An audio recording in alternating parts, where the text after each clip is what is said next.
Magandang araw mga kaibigan. Bigyan natin ng reaction opinion itong post ang balita ngayon. Sa isang social media post, tila pabirong nagtanong si ex-Cavite 4th District Representative Kiko Barsaga tungkol sa AI-generated video na umani ng batikos. Sabi niya, di ako updated sa balita, ba't gumawa ng AI-generated video ang China kay Kiko Pangilinan? Ang payag ay kasunod ng pagkondena ni Senator Francis Kiko Pangilinan sa naturang AI-generated video na tinawag niyang racist, mapanghamak at lubos na hindi katanggap-tanggap. Nanawagan din ang senador sa pamahalaan ng China na ipatanggal ang video, humingi ng pampublikong paumanhin at papanagutin ang mga responsable sa paglikha at pagpapalabas nito.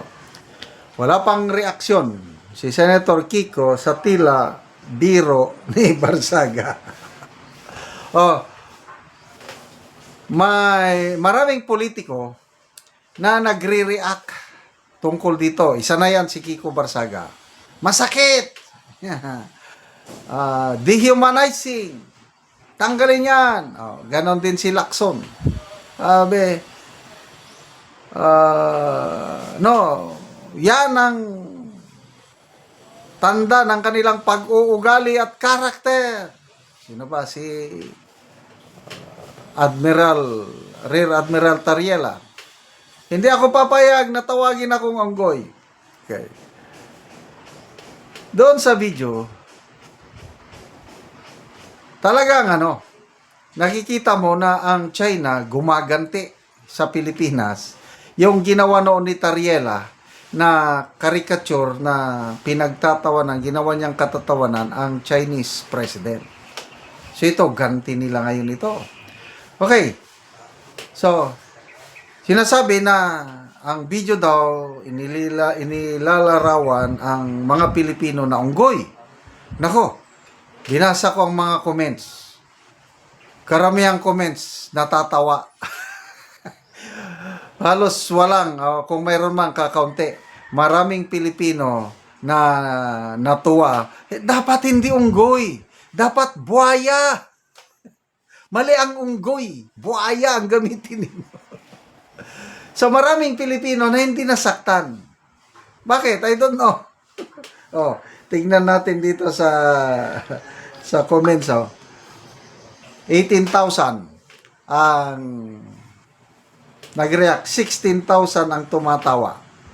Sinong tinatawanan? Si Kiko o si Barsaga? Comments. Tingnan natin ang comments. Emi Ochoco, nagmula naman talaga tayo sa matching, pero si Kiko talagang ayaw. Si Kiko talaga ang hawig. Kamukha talaga. Mabuti na lang. Galing sa pusa yung DNA ng batang Kiko, kaya hindi siya apektado.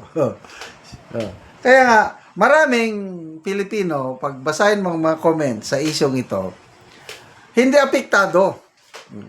Ako, personally, ganito galit ako sa ginagawa ng China na pambubuli sa atin sa West Philippine Sea. Huwag nating isurrender ang ating karapatan doon. Kaya lang, dahil lang sa West Philippine Sea, aawayin mo ang China? Hindi pwede. Dahil maraming bagay-bagay na magkakaibigan tayo ng China. Sa negosyo, number 1 trading partner ng Pilipinas, Inchik, China. Ay, bakit mo awayan ng dahil lang sa West Philippine Sea? So, ano ito? Kung noong caricature ni Tariela is okay lang kina Kiko Pangilinan, okay lang kina Lacson, Soto, Erwin Tulfo, freedom of expression daw. Bakit ngayon? Bumira sila, rumesback sila, nasaktan na kayo. Anong kasabihan? Bato-bato sa langit ang tamaan, huwag magagalit. Ako personally, hindi ako concerned diyan. Hindi ako unggoy. Hindi ko aawayin ang China. Dahil paano kung awayin mo ang China? 500,000 Filipinos working in China. Kaya ba ni Kiko Pangilinan, ni na Erwin Tulfo, ni na Lacson, Soto, sino pa, Tariela na bigyan ng trabaho yung 500,000 Filipinos sa China? Kaya ba nilang bilhin yung mga agricultural products ng mga Filipino farmers, lalo na prutas? Kaya yung relasyon natin sa China, hindi pwedeng nakasalalay lang sa West Philippine Sea. Huwag nating isurrender. Lumaban tayo. Kailang yung labanan lang, diplomatic lang, hindi yung... Ang problema kasi is itong US. Masyado itong gobyernong ito, masyadong dumikit sa US government. Kaya nagkakaroon ng tensyon. Ang ibang mga ASEAN neighbors natin na meron ding sigalot teritoryo sa China, sa South China Sea. Wala naman silang tension. Bakit? Hindi sila lumapit sa US eh. Hindi sila nagpasakop. Tayo nagpasakop tayo. Dumikit tayo sa US kaya nagkakaroon ng tension. Ganyan lang yan.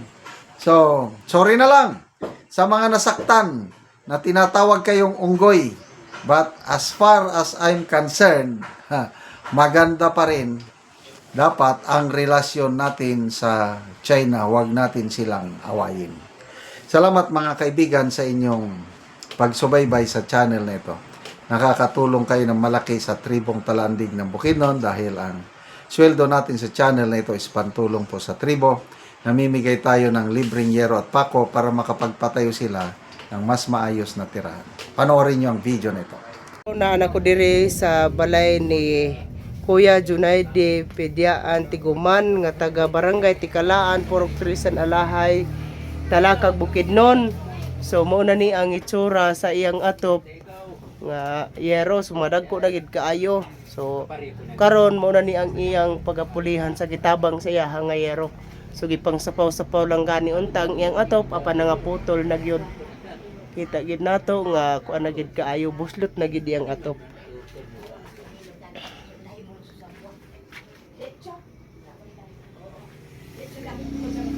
Og mo na ni ang gihatag nga yero nga napulo ka buok nga digis kataas og flensin nga isa. Og mo na ni ang itsura sa gawas nga bahin sa iyang balay. Kita yun nato nga karaan na gyud.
Og karon human na gyud sa pag-atop ang ginatabang nga yero.